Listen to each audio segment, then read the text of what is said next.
سلام، وخت مو بخیر. زه ندیم اشرف یم. د لوبو یوې بلې ګڼې ته مو هرکلی کوم. د افغانستان په ځینو ولایتونو کې د روژې جام د کرکټ او والیبال پر سیالیو هم درته ریپورټونه لرو، خو پیل کابل کې د موټر سایکل ځغلونې پر نندارې کوو. په پلازمینه کابل کې نن د فری سټایل یا آزادې بڼې موټر سایکل ځغلونې یوه لویه ننداره جوړه شوې وه. د طالبانو حکومت کې د اولمپیک بدني روزنې او ورزش ریاست وایي د ننداره د روژې مبارکې میاشتې د پای او د کوچني اختر د رانږدې کېدو په ویاړ جوړه شوې وه. فری سټایل موټر سایکل ځغلونه له خورا خطرناکو سټنټونو یا کړنو سره مله وي. یما باریز یې کتلو ته تللی و.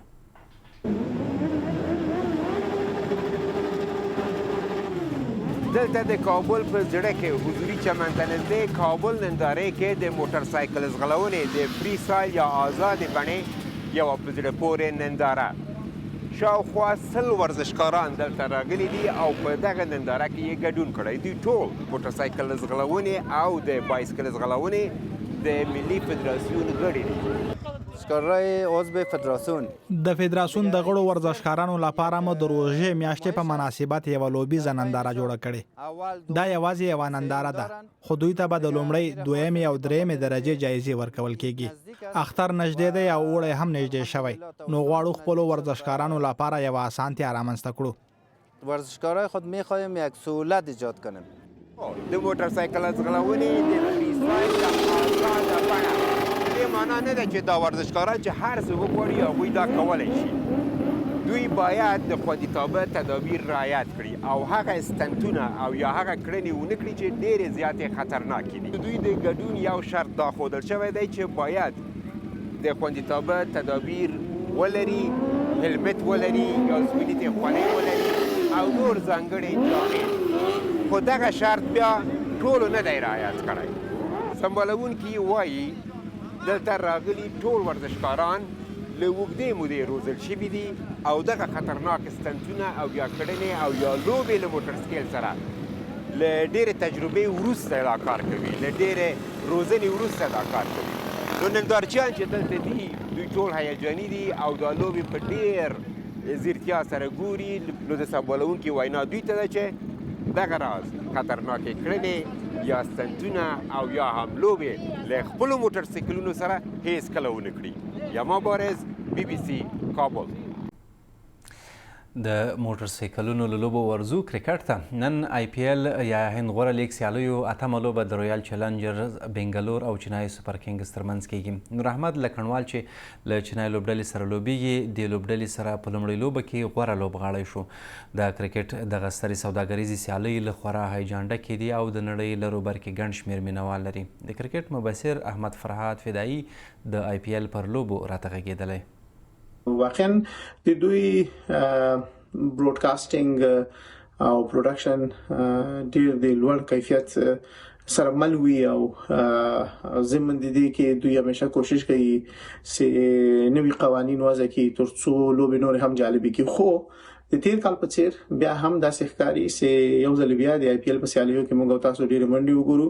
اوس پورې ډېر لږ منډي شوي دي، خو سن رایزرز حیدرآباد د مخه بیا په خپل اول لوبه کې 280 منډي وکړلې او همدارز ورپسې بیرته 242 منډي پورې هم مخالف لوبډلې وکړلې. نو بیا هم دغه هیله کېږي داسې ښکاري چې توپ وهونکو لپاره پکې وکټ ډیره مساعد دي نسبت دي چې توپ چمونګو سره پکې مرسته. اگر چې نوې قوانين یې معرفي کړی دي چې او هدا پورې کې دای سي توپ چمونګو سره پکې یو څه نه څه مرسته وي.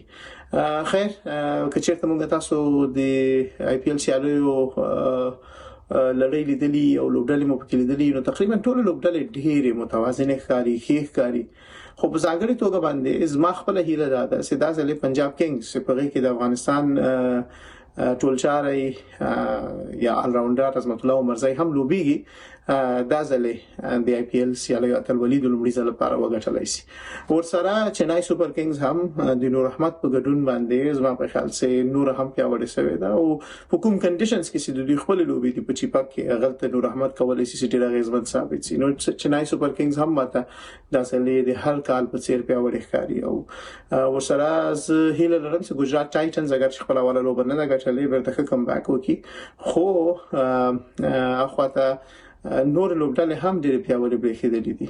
نو سنرایزرز حیدرآباد په بیټینګ کې ډیر پیاوړی ده خو د په بالینګ کې ستونزې شته او ټورنمنټونه لوبډلو لپاره بیټسمنان ډیر کم ګټي خو بالران ورته اکثره ګټلای شي نو دوی به دغه برخه ته توجه کوي ګوري بس دا تاسو دوی څنګه کولای شي چې دوی سره محمد شمی او پټ کمنټس په چیر باندې او اډم زمپا په چیر باندې پیاوړی تو بچون کې همستا خو ما خپل فکر دا ده چې پنجاب کینګز ما په خیال باندې خبري دلی کیپټلز خلوبه وګټله د لکټو سپر جاینټس په خلاف باندې چنای سپر کینګز او همدارز ګجرات ټایټنز د کرکټ سره پاتې کیږو ورزو د افغانستان ختیځ کونړ ولایت دغه ولایت کې د روژې جام کرکټ سیالۍ ترسره شوې چې ګڼ شمېر نندارچیان ورته راتلل دا لوبې د کونړ سیمه ییزو لوبغاړو ته ځکه ښه فرصت و چې د افغانستان د ملي لوبډلې د لوبغاړو ترڅنګ د کورني کرکټ لوبغاړو سره ولوبېږي نور حال یې د ریپورټ کې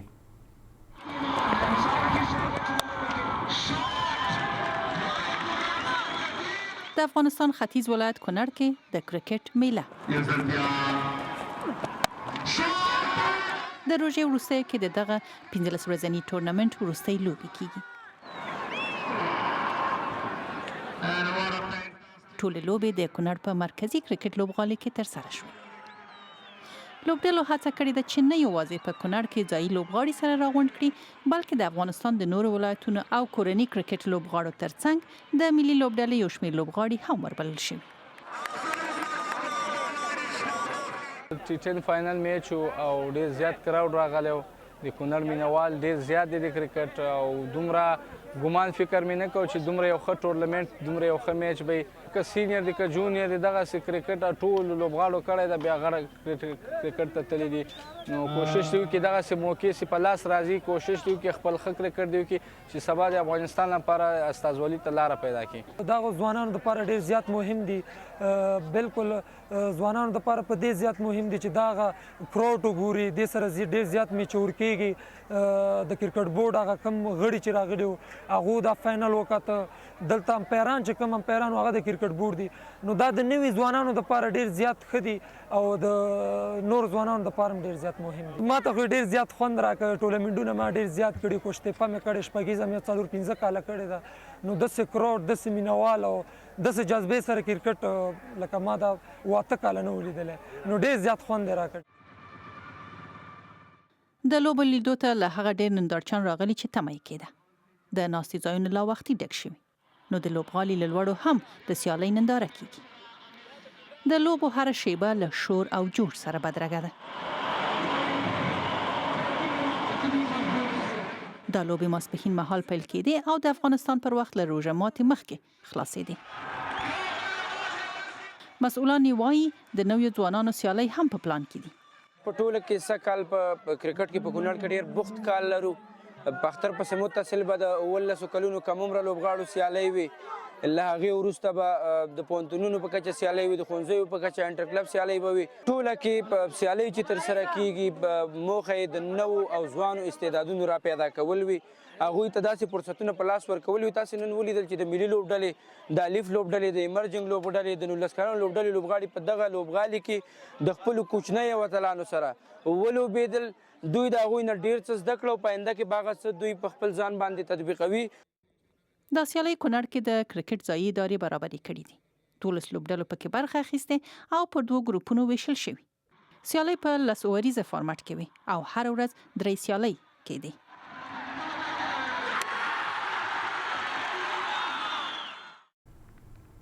ورزو بیا د روژې جام سیالیو ته چې خوست کې ترسره کیږي دغه ولایت کې تازه د روژې جام سیالۍ پیل شوې دي او وروستۍ لوبې به یې کوچني اختر کې وشي دغو سیالیو کې د خوست پیاوړې لوبډلې لوبیږي او په ترکیب کې د کورنۍ کرکټ لوبغاړي هم شته د سیالیو مسؤلان باور لري چې دا ډول سیالۍ نه یوازې په سیمه ییزه کچه لوبغاړو ته د لوبېدو فرصت برابروي بلکې د افغانستان د کرکټ په وده کې هم ونډه لرلی شي د ریپورټ کې ګورو خوست کې د روژې جام کرکټ سیالۍ د کرکټ ځایي لوبغاړو ترڅنګ د افغانستان د کورني کرکټ لوبغاړو ته د کرکټ یوه بله میله دا سیالۍ د خوست ولایت پښتونستان پارک مس عینک کرکټ لوبغالي کې ترسره کیږي د هغو لوبغاړو لپاره هم د تمرینونو او لوبو فرصت دی چې د کرکټ بورډ لخوا په سیالیو کې پوښت نه وي واقعیت دی دا ډول ټورنمنټونه بیا خصوصا په روژه کې چې د کرکټ بورډ کوم ایونټونه نه وي دا د لوبغاړو لپاره یو ښه فرصت دی چې دوی پکې مصروف وي، دوی خپل تمرینات هم پکې وکړي، خپل میچونه هم پکې وکړي او بیا دا ډول ټورنمنټونه که ووایو یو پلیر لپاره ښه خبره ده چې دوی پرفارم وکړي، ځان وښیي. د روژې وروستی دی خو د دغو لوبو نیمه پایلوبي او پایلوبه به په اختر کې اوسي. دا د خوست روژې جام سیالیو 4م پړاو دی او 15 لوبډلې پکې برخه لري. د سیالیو تنظیمونکي وایي هغه لوبډلې به په دغو سیالیو کې لوبېږي چې له وړاندې د خوست په کچه غوره ځلیدلې دي. نورو کلونو کې به د خوست لوبډلې کابل ته تللې یا به ننګرهار ته تللې، نو هلته په مالي او په ذهني لحاظ به د دوی لپاره ښه نه وي او به ناارامه وي. نو په دې خاطر ما خپله دغه خوست رمضان لیګ ایجاد کړ. دا سیالۍ په لس اوریزه بڼه کې ترسره کیږي. ښایي ګڼو مینوالو ته ځکه په زړه پورې وي چې ډېرې منډې پکې کیږي.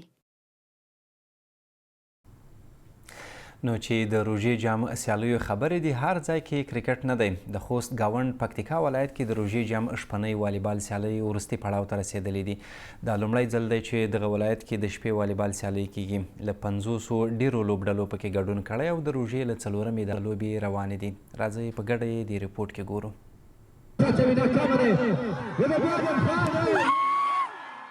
د پکتیکا د خرنې یوه شپه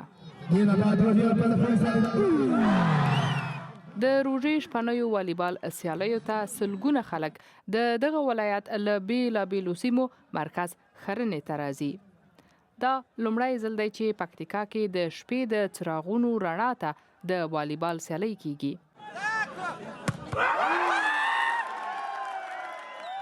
زه یو سپین ږیری یم، نن دلته راغلی یم په دې خاطر راغلی یم چې د خپل ځوانان تشویق کړو چې ځوانان باید موږ تعلیم ته مخه کړي او ورزش ته مخه کړي.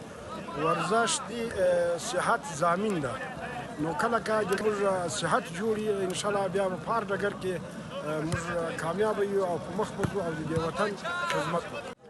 د پکتیکا د ځوانانو لپاره دغسې یو تفریحي سیالۍ برابرې کړي دي او د پکتیکا ځوانان په دغه سیالیو کې واقعا چې دوی ډېر زیات خوند اخیستی دی او دا الحمدلله د خوښۍ خبره ده چې په پکتیکا کې د شپې د لومړي ځل لپاره د والیبال سیالۍ ترسره کیږي. د والیبال دغه ګرمې سیالۍ د روژې له 4مې پیل شوې دي. لوبو کې د پکتیا او غزني د ځینو هغو سیمو لوبډلو هم ګډون کړی چې پکتیکا ته نږدې دي. د شپې والیبال سیالۍ ځایي لوبغاړو ته هم نوې دي. رمضان جام په نامه باندې موږ ته یو ټورنمنټ جوړ کړی و، له همکارانو څخه یې ډېر منندوی یو، ډېر خوشحاله یو، ډېر په زیات عقل باندې دلته تماشایان راځي له لوبې چې خوند اخلي. په راتلونکي کې باید دا ټورنمنټونه جوړ شي، د ځوانانو ذهن دې خواته راواوړي. سپورټ د بدن د صحت ضمانت کوي. د ځوانانو لپاره، د لوبغاړو لپاره، د دوی تشویق لپاره چې دوی دغه ټورنمنټ او دغه لوبې، دغه سپورټ او دغه ورزش په لاره اچولی ده. خلک دلته راځي، هم تمرین، هم ورزش کیږي خلکو لپاره او هم خلکو لپاره تفریح ده دلته. دغه سیالۍ لومړی د مرکز خرنې بازار کې کېدې، خو د نندارچیانو شمیر ډیر وو او دې ځای کې نور نه ځایېدل. وروسته چارواکو پریکړه وکړه چې له ښاره لږ وتلې په نسبي لوی د والیبال لوبغالي کې پاتې سیالۍ ترسره کړي.